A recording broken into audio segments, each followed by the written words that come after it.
बहुत मजबूत कार्यकर्ता है।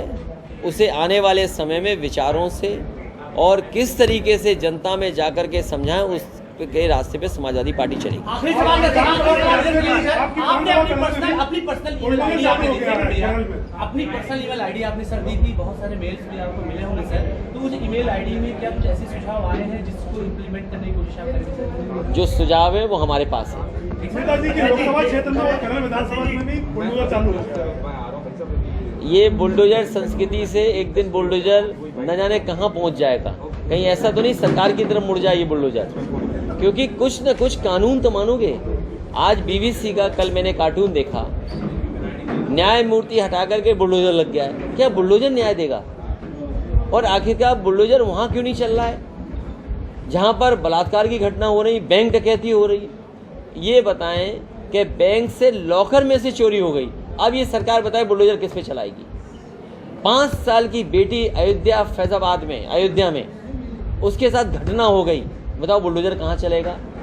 तमाम नौजवान आत्महत्या कर चुके हैं बेरोजगारी के उसको लेकर के, बताओ कहाँ चलेगा बुलडोजर?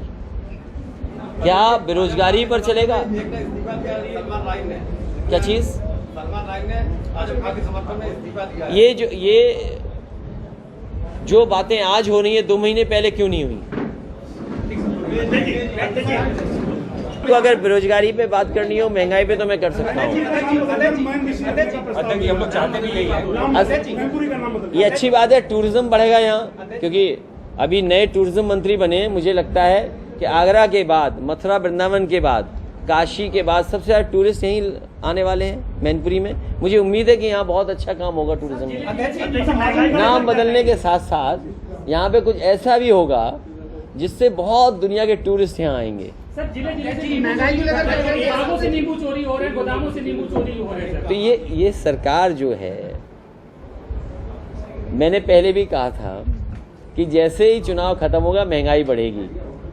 80 पैसे 40 पैसे बढ़ा करके डीजल पेट्रोल कहाँ पहुँच गया, खाद डीएपी कहाँ पहुँच गई, और घर मकान बनाना बहुत महंगा हो गया, स्टील कहाँ पहुँच गई, जितने भी सामान है घर बनाने का वो कितना महंगा हो गया, नौकरी रोजगार नहीं, कोई उद्योग कारखाने नहीं लगे। और अब तो उत्तर प्रदेश में ये हालत पैदा हो गई है कि लोग नींबू चोरी करने के लिए निकल पड़े हैं। ये कैसा प्रदेश है? कम से कम सरकार को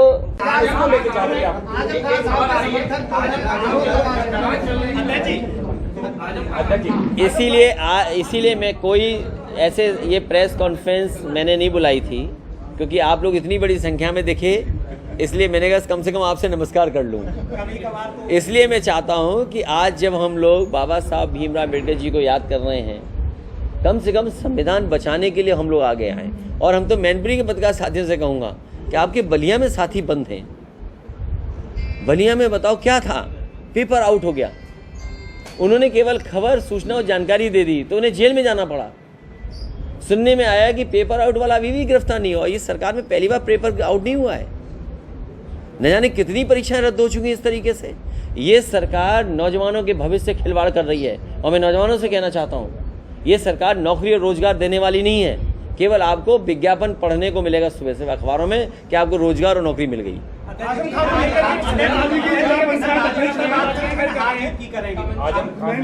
मैं उसमें कुछ नहीं बोलना चाहूँगा।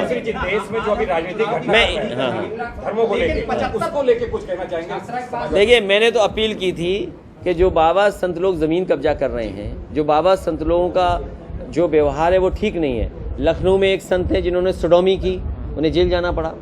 सीतापुर के उन्हें जेल जाना पड़ा। तो इस तरह बहुत सारे ऐसे हैं जिन पर सरकार को नज़र रखनी चाहिए और उनके खिलाफ कड़ी कार्रवाई करनी चाहिए। सोचिए, रामनवमी के दिन नवरात्रों में हम हिंदू भाई लोग और हम लोग सब लोग हम प्रचार नहीं करते कि हम व्रत पे हैं। हमने तो नहीं प्रचार किया, लेकिन हमने देखा कि प्रदेश के मुख्यमंत्री जी बेटियों के, कन्याओं के पैर धो रहे थे, पूजा पाठ किया, और एक जो तरीका है नवरात्र में वो किया गया। और बताओ साधु संत क्या कह रहे थे बेटियों के लिए? क्या मुसलमान भाइयों की बेटी क्या बेटी नहीं है, क्या बहन नहीं है? लेकिन कम से कम अब जेल गया है, उस साधु की जानकारी होनी चाहिए कि वो साधु कहाँ कहाँ से घूम करके आकर के आया है। बीजेपी के लोग बीजेपी का नाम लोगों की नींबू चोरी ना हो, कम से कम महंगाई कम हो। आज की मीटिंग केवल कार्यकर्ताओं को धन्यवाद था और जिस तरीके से बाबा साहब को याद किया उसका कार्यक्रम था। आज हम कल छोड़ के कर्नल आप आए।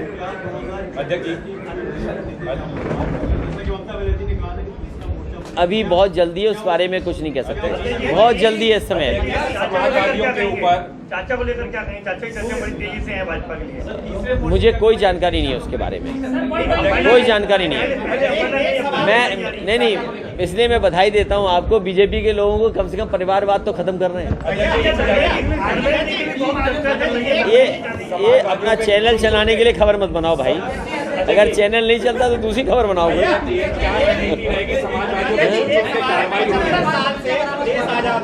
संविधान की बात करें, संविधान समाज में सपना दिखाता है भारत ऐसा हो जो सोने की नगरी कहा जाता था कि 83 करोड़ लोगों को खिला रहे हैं।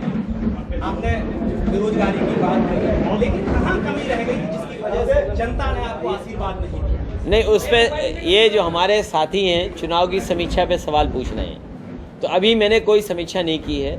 अभी मैंने नेता कार्यकर्ता जो भी मिले हैं उनका सुना है।